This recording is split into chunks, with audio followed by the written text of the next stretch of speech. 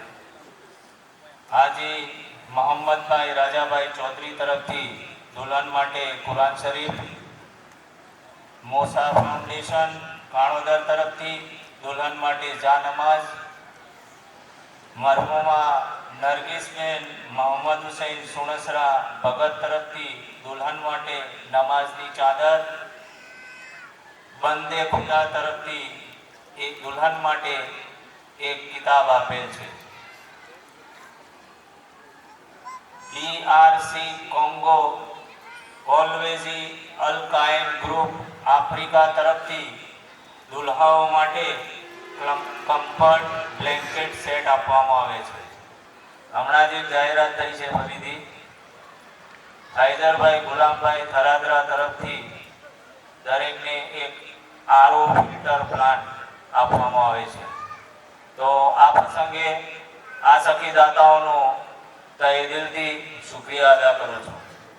દુલ્હનો માટે જે ગિફ્ટની જાહેરાત થયેલ છે તે આવતીકાલે સવારે મહેંદીના પ્રોગ્રામમાં આપવામાં આવશે। મોહમ્મદ વાલે મોહમ્મદ સલવા।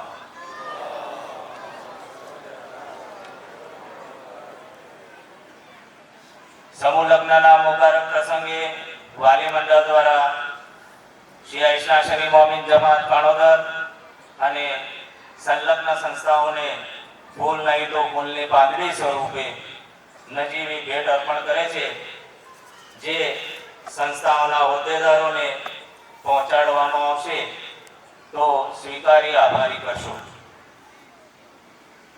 શિયા શરીફ મોમીન જમાત કાણોદરના પ્રમુખ શ્રી હાજી મોહમ્મદ હુસૈન ગુલામભાઈ માખણુજા સાહેબને ગુજારિશ કરું કે તેઓ સ્ટેજ ઉપર આવે અને સમૂહ લગ્નને અનુરૂપ શુભ સંદેશ આપે.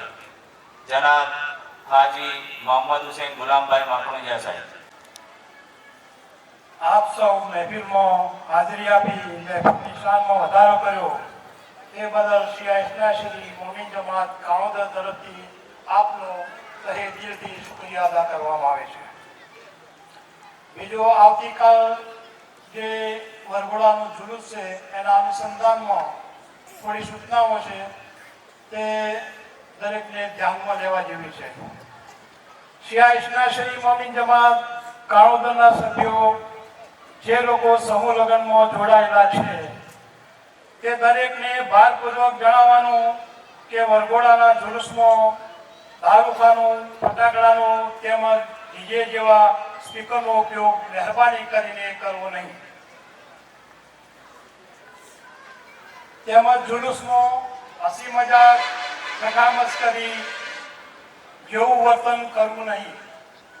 તેમજ શરીયત અને સમાજને શોભે તે રીતે તેમજ આઈમાઈ માસૂમ અલ ઇસ્લામ ખુશ રહે તે પ્રમાણે દરેક પ્રોગ્રામમાં ખાસ કરીને જુલુસમાં શિસ્તબંધ વર્તવા દરેકને જમાત તરફથી ભારપૂર્વક વિનંતી કરવામાં આવે છે. આ જણાવેલ પ્રમાણે અમલ કરવાની જવાબદારી ખાસ કરીને દુલ્હા દુલ્હનના વાલીઓની રહેશે. ઘણી વખતે એવું થતું હોય છે કે દુલ્હા દુલ્હનને ખબર ના હોય, તેમના માતા પિતાને ખબર ના હોય, પણ મિત્રો થોડુંક એવું વર્તન કરતા હોય છે જેથી કરીને મતલબ દુઃખ વ્યક્ત થતું હોય છે. તો આ વસ્તુ જરા ધ્યાન ઉપર દરેકને લેવા જેવી છે.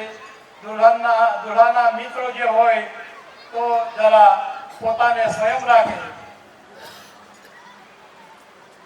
તેમજ દરેક પ્રોગ્રામમાં દરેક ભાઈ બહેનોએ સાથ સહકાર આપવા શિયા શ્રી મોમીન જમાત કાણોદર તરફથી ભારપૂર્વક વિનંતી કરવામાં આવે છે.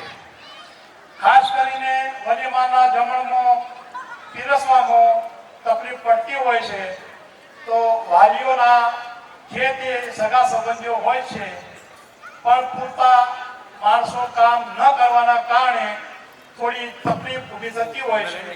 તો દરેકે પોતાની ફરજ સમજી અને શિયા શ્રી જમાતનો આ પ્રસંગ છે, સવાબનું કામ છે, સમાજનું કામ છે, તેમ સમજી દરેકે સાથ સહકાર આપવા માટે ભારપૂર્વક દરેકને વિનંતી કરવામાં આવે છે. મોહમ્મદ વાલ મોહમ્મદ સરવા. પ્રોગ્રામની આછી રૂપરેખા આપી દઉં. આવતીકાલે તારીખ 25/12/2025 ગુરુવારના રોજ બાગે ઝહેરા ખાતે 2 પ્રોગ્રામ રહેશે, જેમાં સવારે 8:30 કલાકે દુલ્હનની નિકાહ માટે રજા લેવાનો પ્રોગ્રામ અને મહેંદીનો પ્રોગ્રામ રહેશે.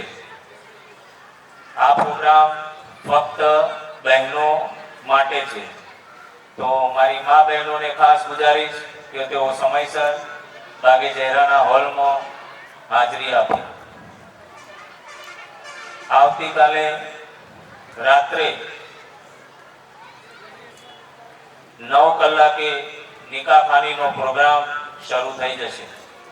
તો દુલ્હા દુલ્હન અને કુટુંબીજનોને ખાસ તાકીદ કરવામાં આવે છે કે 9 વાગે પહેલા સમૂહ લગ્નના મંડપમાં પોતાનું સ્થાન લેશે, જેથી સમયસર આપણે પ્રોગ્રામની શરૂઆત કરી શકીએ.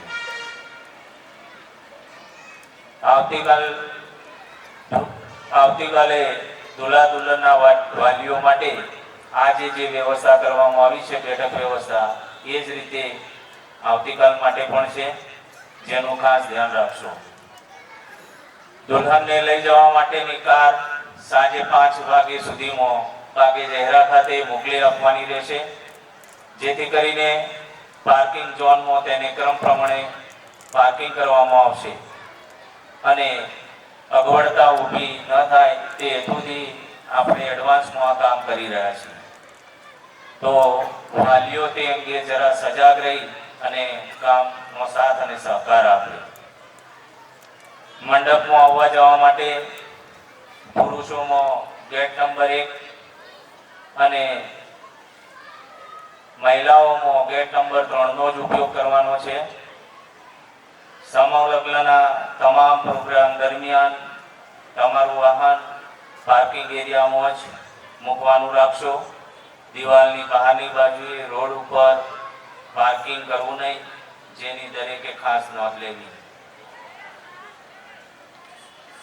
સમૂહ લગ્નના મહેફિલના પ્રોગ્રામમાં આપના કિંમતી સમયનો ભોગ આપી હાજર રહ્યા અને શાંતિથી પ્રોગ્રામને સાંભળ્યો અને પ્રોગ્રામની શોભામાં અભિવૃદ્ધિ કરી તે બદલ આપ સૌનો તહે દિલથી શુક્રિયા અદા કરું છું.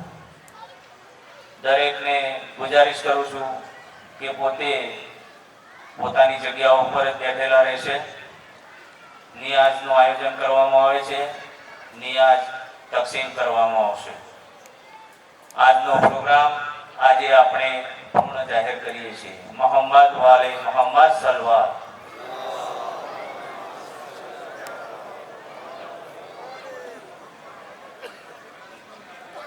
સમૂહ લગ્નમાં જોડાયેલા દુલ્હા દુલ્હનના નજીકના સગા સંબંધીને યુવાન ભાઈઓને ગુજારીશ કે નિયાઝ તકસીમ કરવામાં સાથ અને સહકાર આપે. કાણોદરના શાયર અહેલબૈત જનાબ હાજી સાદિક અલી સલેમા સાહેબ પોતાના મખસૂસ અંદાજમાં શેરો શાયરી કરશે.